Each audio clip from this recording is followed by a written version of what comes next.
네, 안녕하십니까. 네, 몸도 마음도 건강하게 하루하루를 보내고 계신지 모르겠습니다. 이렇게 이제 얼굴을 마주하고 대면에서 교제하지는 못하지만 이렇게 온라인을 통해서 교제할 수 있음에 또 하나님 앞에 감사를 드리게 됩니다. 어떤 인사말로 교제를 시작하면 좋을까 고민하면서 이 강단에 섰습니다. 사도 바울도 각 교회의 서신서를 보면 앞부분에 공통적으로 들어가는 두 개의 단어가 있습니다. 아마 그 당시에 교회에 꼭 필요한 의미였기에 그 단어를 쓰지 않았을까 이렇게 한번 생각을 해보게 되는데, 우리가 오늘 살펴볼 데살로니가 후서의 말씀에서도 보시면 1장 1절과 2절을 보시면 이렇게 적혀 있습니다. 바울과 실루아노와 디모데는 하나님 우리 아버지와 주 예수 그리스도 안에 있는 데살로니가인의 교회 편지하노니 하나님 아버지와 주 예수 그리스도로부터 은혜와 평강이 너희에게 있을지어다. 두 단어를 찾으셨습니까? 바로 은혜와 평강입니다. 은혜라는 것은 하나님께서 우리가 무엇인가를 하지 않았음에도 불구하고 값없이 주시는 그 크신 사랑을 말하는 것이고요. 또 평강은 그 은혜를 받은 사람의 마음 가운데 느껴지게 되는 평온함, 바로 그것을 평강이라고 할 수 있을 것 같습니다. 이 은혜와 평강은 세트입니다. 하나님께 은혜를 받았다면 마음 가운데 평강을 누리는 것이 당연한 또 자연스러운 원리일 것입니다. 그래서 오늘날 우리에게도 지금 이 순간에게도 가장 필요한 인사가 아닐까 생각이 들어서 이렇게 인사를 드리고 교제하고 싶었습니다. 영등포 성도님들도 하나님 아버지와 주 예수 그리스도로부터 은혜와 평강이 가득 넘치기를 기도합니다. 오늘 나누고 싶은 말씀은 데살로니가후서 3장 말씀인데요. 1장부터 지금 3장까지 내용을 쭉 살펴보면 이 데살로니가 교회를 어렵게 하는 상황들이 계속 이어지고 있는 것들을 볼 수가 있습니다. 1장에서는 하나님을 믿는 믿음으로 극심한 고통과 핍박이 그들 가운데 있었죠. 그리고 2장에서는 거짓된 가르침이 들어와서 그들 가운데 두려움을 주고 혼란스럽게 했던 일들이 있었습니다. 그리고 오늘 3장을 보시면 또 주님의 다시 오심을 오해하고 게으르고 규모 없이 행동했던 사람들의 이야기가 등장을 합니다.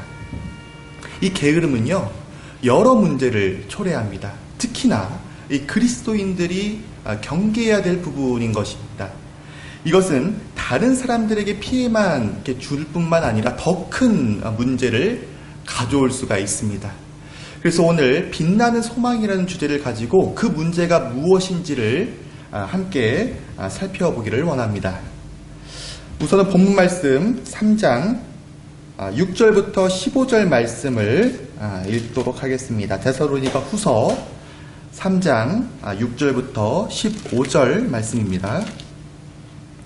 형제들아, 우리 주 예수 그리스도의 이름으로 너희를 명하노니 게으르게 행하고 우리에게서 받은 전통대로 행하지 아니하는 모든 형제에게서 떠나라. 어떻게 우리가 본받아야 할지를 너희가 스스로 아나니 우리가 너희 가운데에서 무질서하게 행하지 아니하며 누구에서든지 음식을 값없이 먹지 않고 오직 수고하고 애써 주야로 일함은 너희 아무에게도 폐를 끼치지 아니하려 함이니 우리에게 권리가 없는 것이 아니요 오직 스스로 너희에게 본을 보여 우리를 본받게 하려 함이니라. 우리가 너희와 함께 있을 때에도 너희에게 명하기를 누구든지 일하기 싫어하거든 먹지도 말게 하라 하였더니 우리가 들은즉 너희 가운데에서 게으르게 행하여 도무지 일하지 아니하고 이를 만들기만 하는 자들이 있다 하니 이런 자들에게 우리가 명하고 주 예수 그리스도 안에서 권하기를 조용히 일하여 자기 양식을 먹으라 하노라. 형제들아, 너희는 선을 행하다가 낙심하지 말라. 누가 이 편지에 한 우리말을 순종하지 아니하거든 그 사람을 지목하며 사귀지 말고 그로 하여금 부끄럽게 하라. 그러나 원수와 같이 생각하지 말고 형제같이 권면하라. 지금 데살로니가 교회에 펼쳐지고 있는 상황들을 좀 더 자세히 살펴보면 성도님들 중에 주님께서 곧 다시 오시는데 우리가 이렇게 힘들게 일할 필요가 있을까, 이런 생각을 가진 사람들이 있었던 것으로 보여집니다. 그동안 해오던 일을 그만두게 되고 그러다 보니까 자연스럽게 삶이, 생활이 어렵게 되고 또 다른 사람들에게 피해를 주는 이런 일들이 그들 가운데 있었다라는 것이죠. 이렇게 규모 없이 게으르게 행동하는 모습들을 사도 바울은 다시금 듣게 되었고, 이대로 놔둬서는 안 되겠다라는 위기의식을 가지고 강력하게 권면하는 것들을 볼 수가 있습니다. 왜 이렇게 그들은 주님의 오심을 오해했고 게으르게 행동했을까? 다양한 각도로 살펴보면 첫 번째로는 일에 대한 편견과 선입견을 가지고 있지 않았을까? 이렇게 한번 생각을 해봤습니다. 일하면 어떤 모습이 떠오르십니까? 일, 긍정적인 모습이 떠오르나요? 아니면 부정적인 어떤 이미지가 떠오르시나요? 힘들다, 재미없다, 고달프다. 근데 일은 먹고 사는 문제뿐만 아니라 일을 통해서 하나님을 배우게 하고요, 경험하게 합니다. 다시 말해서 일을 통해 이익을 창출하는 어떤 수단이 되기도 하지만 하나님을 경험하게 되는 의무이기도 하다는 것입니다. 예를 들어서 보면 일을 통해서 내가 포함되어 있는 공동체가 요구하는 일, 또 사회가 필요로 하는 일을 함으로써 긍정적인 영향을 끼칠 수가 있습니다. 또 한 가지는 성도의 어떤 부족함을 채울 수 있는 일을 통해서 나눌 수가 있다는 것입니다. 이게 받는 것도 좋지만 주는 기쁨을 더 누릴 수가 있다는 것이죠. 또 세 번째로는 무엇보다도 주님의 사역에 동참할 수가 있습니다. 이것은 일을 통해서든 일을 통해 얻는 결과를 통해서든 다 가능한 모습입니다. 일에 대한 큰 오해 중에 하나가 원래 일은 힘들다, 고달프다, 재미없다, 이런 것들이 있는데요. 이런 어떤 것들은 사실 오해한 부분입니다. 사실 일은 감사한 거고요, 기쁜 것입니다. 창세기 2장 말씀을 한번 살펴보겠습니다. 창세기 2장 5절입니다.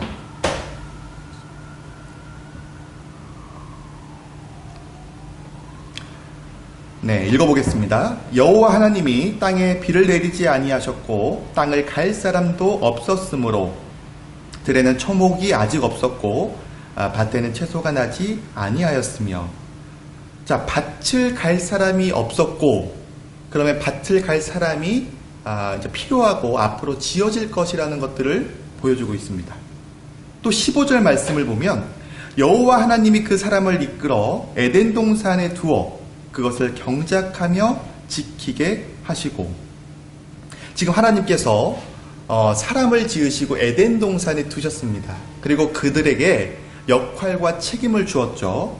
자, 경작하고, 이게 농사를 짓는 거고요, 지키게 하시고, 이게 악의 영으로부터 에덴 동산을 지키라는 명을 하셨습니다. 사람은 무엇인가 할 수 있다라는 것, 그게 바로 하나님을 위해서 할 수 있다라는 것은 굉장히 의미가 있고 보람이 있고 성취감을 느낄 수 있는 것입니다. 이때만 해도 일은 힘들고 하기 싫고 고달픈 것이 아니고 감사한 것이었고 기쁜 것이었습니다. 그러한 에덴 동산의 삶을 그들은 살아갔습니다. 하지만 3장부터 그들이 범죄함으로 선악과를 따먹는, 하나님의 말씀을 불순종하는 죄를 범함으로써 어떻게 되나요? 16절 말씀을 보면 또 여자에게 이르시되 내가 내게 임신하는 고통을 크게 더하리니 내가 수고하고 자식을 낳을 것이며. 이게 아이를 낳을 때에 고통과 수고가 따르게 되는 것입니다. 해산의 고통인 거죠. 다 알지는 못하지만 굉장히 심한 그런 고통일 것입니다. 그리고 17절 말씀을 보면 땅은 너로 말미암아 저주를 받고 너는 내 평생에 수고하여야 그 소산을 먹으리라. 이게 땀을 흘려야만, 수고해야만 소산을 얻을 수가 있게 됩니다. 이게 지금 타락 전과 후가 전혀 다른 모습인 것이죠. 그런데 그 안에서도 하나님의 은혜를 발견할 수가 있습니다. 고통 다음에는 무엇을 주십니까? 자녀를 주시고요, 땀을 흘리는, 또 수고함으로써 땅으로부터 소산물을 얻을 수가 있습니다. 하나님의 참 은혜인 것이죠. 그래서 일은 원래 힘든 거고 재미없고 고달픈 것이 아니고 기쁜 거고 감사한 것이었는데 죄를 범함으로써 수고와 고통이 따르게 된 것이고 그 과정 속에서 하나님을 경험하고 또 그 이후엔 하나님이 주시는 선물, 그 은혜가 있음을 우리가 알게 될 때 일에 대한 어떤 바라보는 관점이 조금은 달라지지 않을까 이렇게 또 보게 됩니다. 네, 두 번째는 현실이 너무 힘들기에 외면하고 회피하려고 하는 현실 도피입니다. 눈앞에 펼쳐져 있는 문제가 너무나 힘들고 어렵기 때문에 그 문제만 보이는 것이죠. 그리고 정면으로 돌파하기보다는 어떻게 하면 그 문제를 피해갈 수 있을까를 고민하게 되고 또 한편으로는 신앙이라는 이름 뒤에 숨어서 자신의 행동을 합리화하는 그런 오류를 범할 때도 있습니다. 그들은 주님이 곧 다시 오신다는데 우리가 이렇게 힘들게 일할 필요가 있을까? 주님이 곧 다시 오신다는데 지금 우리가 일하는데 사용하는 시간과 에너지를 주님이 오시는데 준비하고 예비하고 기다려야지. 이러한 어떤 마음가짐을 가지게 되었고 이것도 좋지만 한편으로는 자기 스스로 영적 우월감에 빠질 수 있게 되는 그러다 보니까 높아져 버린 거죠. 그래서 성도들의 일에 참견하게 되고 개입하게 되고 평가하게 되는 그런 어떤 문제를 야기시킬 수 있게 되었습니다. 아니 어떻게 주님이 곧 오신다는데 이렇게까지 힘들게 일할 필요가 있느냐. 우리를 봐라. 우리처럼 이렇게 주님을 정말 신실하게 기다려야지. 그런데 여기에서 조심해야 되는 것은 신실한 것이 아니고 신실한 척일 수 있다는 것이죠. 또 교회 안에서 문제를 해결하는 것이 아니라 문제를 어떻게 보면 만들 수 있는 그런 어떤 상황들을 만들 수 있는 어떤 부분들이 있다는 것을 우리가 경계해야 될 것입니다. 그래서 사도 바울은 그 모습을 보면서 이게 정말 개인 차원이 아니라 교회 차원까지도 문제가 커질 수 있기 때문에 그리스도의 권위를 가지고 강력하게 권면하는 것들을 볼 수가 있습니다. 6절 말씀 보시면 형제들아 우리 주 예수 그리스도의 이름으로 너희를 명하노니 게으르게 행하고 우리에게서 받은 전통대로 행하지 아니하는 모든 형제에게서 떠나라. 우리 주 예수 그리스도의 이름으로 너희에게 명하노니 지금 그리스도의 권위를 가지고 강력하게 말하고 있습니다. 게으르게 행하거나 우리에게서 받은 전통대로 행하지 않는 사람들을 떠나라. 그러니까 멀리하라, 외면하라 이런 뜻인 것이죠. 사람들과의 관계 속에서 가장 힘든 것이 무엇이냐면 어떤 부정적인 피드백보다는 무반응입니다. 내가 무엇인가를 말했는데 답변이 돌아오지 않을 때 굉장히 힘든 거거든요. 또 10절 말씀을 보면 우리가 너희와 함께 있을 때에도 너희에게 명하기를 누구든지 일하기 싫어하거든 먹지도 말게 하라 하였더니 익숙한 말씀입니다. 일하지도 싫어하거든 먹지도 말게 하라. 여기서 이제 먹지도 말게 하라 라고 이제 말씀을 주셨는데 일하기 싫어한다라는 것은 일할 수 있는데도 불구하고 일하지 않는 사람을 뜻하고 있습니다. 또 너희와 함께 있을 때에도 이게 전에 사도 바울이 데살로니가 교회에 있을 때에도 정말 게으르고 규모 없이 행동하는 사람들이 있었다라는 것이죠. 그때도 문제가 되었기 때문에 강력하게 그때도 권면을 했는데 아직까지도 변함없는 그들의 모습을 듣게 되고 또다시 권면하는 것들을 볼 수가 있습니다. 사람은 잘 변합니까? 변하지 않습니까? 잘 변하지 않습니다. 내가 옳다라는 생각에 갇혀 있으면 그 프레임 안에 있으면 사람은 잘 변하지가 않습니다. 그런데요, 우리가 하나님의 말씀 앞에 섰을 때는 나의 모든 것을 다 내려놓아야 됩니다. 내 생각이 옳고 그르다는 것이 중요하지 않습니다. 하나님의 말씀이 무엇인지를 보고 듣고 그 말씀대로 행하는 것이 중요하다라는 것들을 알 수가 있습니다. 지금 코로나19 시국을 통과하고 있습니다. 여러 곳에서 감추어졌던 것들이 이제 하나 둘씩 드러나게 되죠. 하나님은 이 시국을 통과하는 나에게 또 교회에게 어떤 메시지를 주고 계실까를 늘 묵상을 해보고 있습니다. 저는 이렇게 분별합니다. 하나님을 보라. 대충 보지 말고 분명하게 명확하게 하나님을 보라는 것입니다. 나와 하나님과의 관계를 말하는 것이죠. 내가 어떠한 관계 속에 있는 것인지.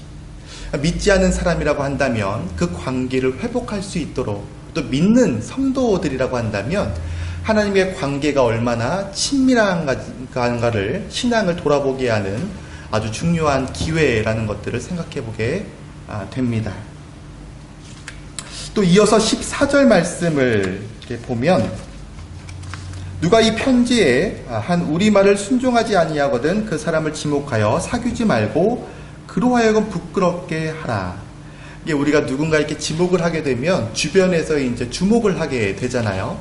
그리고 그 사람만 이제 집중하게 되고, 또 사귀지 말고 그 사람을 부끄럽게 해라. 이게 자기 스스로 잘못된 것임을 자각하고 돌이키게 하라는 것이죠. 근데 이 당사자가 돼보면 굉장히 무서울 것 같아요. 약간 이렇게 왕따 같은 분위기가 형성이 될 것 같거든요. 그래서 이제 그 다음 절 15절에 이렇게 바울은 또 정리하고 있습니다. 그러나 원수와 같이 생각하지 말고 형제같이 권면하라. 원수같이가 아니고 형제같이입니다. 어떤 악한 마음을 가지고 사랑 없이 대하는 것이 아니라 정말 그 사람을 사랑하는 마음으로 대하는, 이게 원수같이가 아니라 형제같이 대하라는 것이죠. 이게 근데 사실 과정이 쉽지가 않습니다. 중간중간에 낙심하게 될 수도 있죠. 그래서 그 13절 말씀을 보면, 형제라 너희는 선을 행하다가 낙심하지 말라. 열심히 그 사람을 위해서 섬겼는데 돌아오는 것이 아름답지 않을 때 우리는 그만할까? 더 이상 못하겠다. 이런 어떤 마음이 들긴 합니다. 그런데 하나님이 원하시는 모습은 중간에 멈추는 것이 아니라 지속하는 것이겠죠. 또 하나님께서 우리를 어떻게 사랑하셨는지를 안다면 우리가 그 사랑을 본받아서 그 형제를 위해서 정말 형제같이 사랑을 나눌 수가 있을 것입니다. 이렇게 사도 바울은 우리가 살펴본 말씀과 같이 강력하게 그들의 어떤 행동들을 지적하면서 권면하고 있습니다. 이렇게 심하게 이야기할 필요가 있었을까, 이런 어떤 생각이 들 수도 있지만 이것은 다른 사람에게 피해를 주는 것도 문제지만 더 큰 문제가 있다라는 것입니다. 만약에 주님의 오심을 바라보면서 이야기하는 그들이 일을 그만두고 게으르고 또 규모 없이 생활하고 점차 생활고에 빠지게 되고 또 가정을 돌보지 않고 또 다른 사람들에게 피해를 준다고 한다면 주님의 다시 오심을 기쁘고 정말 자신 있게 이야기할 수 있었겠습니까? 이것은 믿지 않는 사람이거나 또 믿는 성도들에게도 주님의 다시 오심의 소망을 꺾어버리게 되는, 교회 안에서 주님의 다시 오심이 빛이 나야 되는데 가리우게 되는 문제를 초래할 수 있기 때문에 사도 바울은 그것을 지적하고 다시는 그들의 행동이 게으르지 않도록 권면하는 것들을 볼 수가 있는 것입니다. 그러면서 또 자기 이야기를 합니다. 7절부터 9절 말씀을 보시면, 어떻게 우리를 본받아야 할지는 너희가 스스로 하나니 우리가 너희 가운데에서 무질서하게 행하지 아니하며 누구에게서든지 음식을 값없이 먹지 않고 오직 수고하고 애써 주야로 일하면 너희 아무에게도 폐를 끼치지 아니하려 함이니 우리에게 권리가 없는 것이 아니요 오직 스스로 너희에게 본을 보여 우리를 본받게 하려 함이니라. 지금 사도 바울은 주님의 일, 사역을 하는 데 있어서 물질을 공급받을 수 있는 그런 영적으로 합당한 그였습니다. 근데 그는 그렇게 하지 않았죠. 데살로니가에 있을 때만큼은 주야로 밤낮으로 애써 일하는 모습을 볼 수가 있습니다. 왜냐하면 우리마저 일하지 않게 된다면 게으르고 규모 없이 행동했던 사람들이 우리를 핑계대고 더 하지 않고 그 수가 더 늘어날 수 있는 문제가 될 수 있기 때문에 그때만큼은 더 열심히 주야로 일했던 모습을 볼 수가 있습니다. 말로만 한 것이 아니고 행동까지 이어지는 삶의 본으로 보여주신 것입니다. 주님을 기다리는 성도들의 모습은 일하지 않는 것이 아니라 열심히 일하는 것임을 말입니다. 네, 그리고 게으름의 반대는 무엇입니까? 네, 과로죠, 과로. 우리가 살고 있는 현대인들에게 가장 잘 이렇게 볼 수 있는 모습 중에 하나입니다. 이게 일을 열심히 하는 것은 좋은데 일이 수단이 아니라 목적화가 되어버린 것이죠. 일욕심에 또 일이 주는 어떤 물질 욕심에 중독에 빠지게 되는 것입니다. 한 번 빠지면 헤어나오기가 쉽지가 않습니다. 정말 늪과 같아서 모든 것이 다 일로 보이게 되죠. 저도 이제 직장을 옮긴 지 이제 한 3주가 되어 가는데 재택근무제를 시행하고 있습니다. 그러다 보니까 어떤 일이 발생하냐면요. 좋은 점도 있는데 반면에 또 그렇지 않은 부분들이 있더라고요. 제가 눈을 떠서 방에 들어가면 출근이고요. 또 방을 나와서 잠자리에 들면 퇴근입니다. 그러니까 일과 삶의 균형이 참 중요한 건데 그 균형이 깨지기 시작한 거죠. 일에 대한 포지셔닝이 굉장히 커져버린 것입니다. 그래서 이러면 문제가 발생하겠다. 내가 하나님과의 친밀한 관계를 유지하기 위해서는 시간을 정하고 그것을 지키기 위해서 결단해야겠다. 이런 어떤 결심을 가지고 지금은 하루하루 고군분투하면서 살아가고 있습니다. 세상은 참 이렇게 우리를 바쁘게 만듭니다. 바쁘지 않으면 뭔가 이렇게 좀 실패하고 낙오된다라는 프레임을 씌우게 되죠. 근데 우리가 바쁘게 움직이는 것은 맞지만 마음만큼은 분주하면 되지 않습니다. 우리가 수레바퀴가 이렇게 돌아가는 것을 보면 바퀴살은 굉장히 빠르게 돌아가지만 그 안에 있는 축은 어떻습니까? 고요하잖아요. 우리가 외관상으로는 바빠 보이지만 우리 마음 중심은 역설적이게도 바쁘지 않은 평온한 가운데 있는 것이 굉장히 중요하다는 걸 또 보게 됩니다. 우리가 우리 마음 가운데 하나님에 대한 소망이 살아있다면 그러한 모습을 지킬 수 있지 않을까 또 생각을 해봅니다. 마태복음 6장 33절 말씀을 보시면 그런즉 너희는 먼저 그의 나라와 그의 의를 구하라. 그리하면 이 모든 것을 너희에게 더하시리라. 하나님께서는 우리에게 순서와 구할 것을 말씀해 주셨습니다. 먼저 그의 나라와 그의 의를 구하라. 그리하면 이 모든 것을 너희에게 더하시리라. 또 32절 보시면 하늘아버지께서 이 모든 것이 너희에게 있어야 할 줄을 아시느니라. 우리의 모든 것을 다 아시는 분이 바로 하나님이십니다. 이게 하나님에 대한 신뢰가 있다면 얼마나 감사가 되는 말씀인지 모르겠습니다. 우리는 일을 하지 않는 것도 또 일만 하는 것도 조심해야 함을 보게 됩니다. 우리가 주님의 다시 오심 이 분명한 소망을 가지고 주어진 일을 열심히 해나가야 되는 것이 필요함을 또 다시 한번 생각해 보게 됩니다.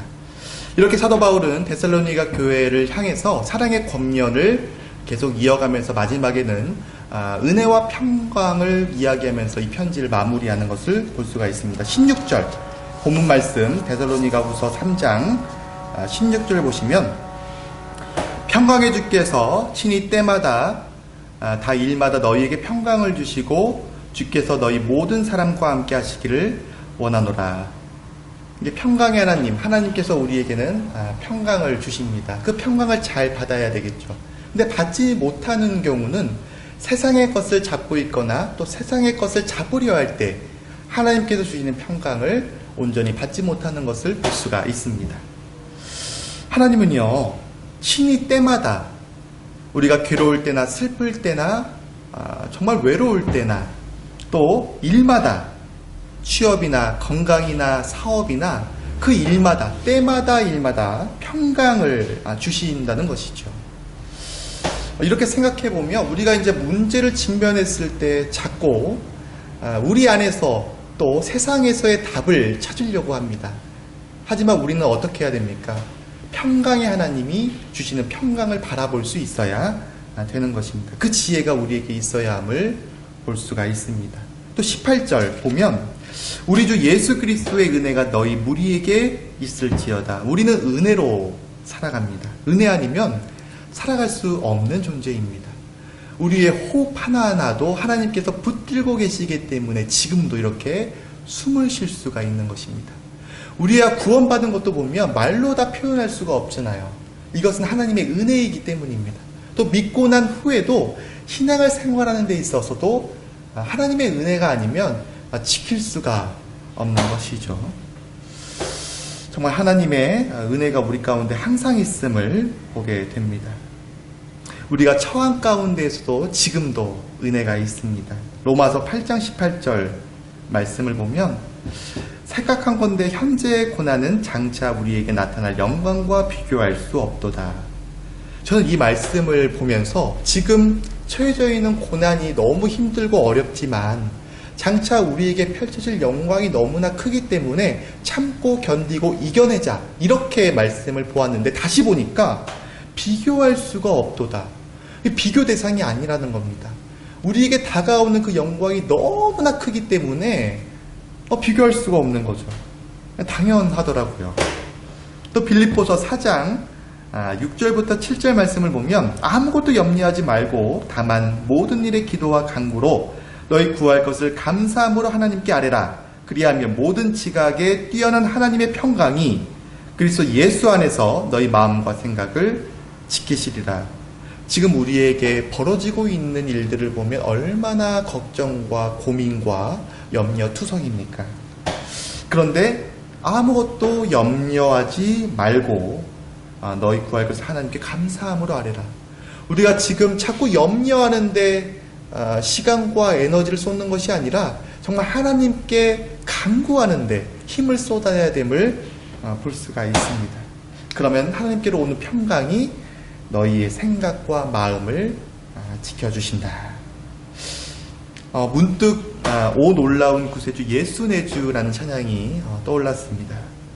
메마른 땅을 종일 걸어가도 나 피곤치 아니하며 저 위험한 곳 내가 이를 때며 금바위에 숨기시고 주 손으로 덮으시네. 우리가 어디에 있든 주님의 손 안에 있는 것입니다. 주님의 보호하심 가운데 있다는 말입니다. 우리의 두려움이 우리 마음 가운데 들어올지라도 머물 수가 없는 것입니다. 왜냐하면 하나님의 그 은혜 손 가운데 있기 때문입니다. 이제 말씀을 정리하고자 합니다. 우리가 이를 어떻게 바라볼 것인지, 또 주님의 오심을 바라보는 성도의 모습은 어떠해야 되는지, 일을 하지 않는 게으름도 아니고 일만 하는 과로도 아닌 정말 주님의 오심의 소망을 붙들고 열심히 일하는 모습인 것을 보게 됩니다. 또 어려움 가운데, 또 고난과 환난 가운데 있을 때 우리에게는 하나님의 은혜와 또 그 은혜로 말미암아 우리 마음 가운데 평강이 있음을 늘 기억하셨으면 좋겠습니다. 한 주도 주님만을 바라보면서 승리하시는 하루하루가 되시기를 기도하겠습니다. 감사합니다.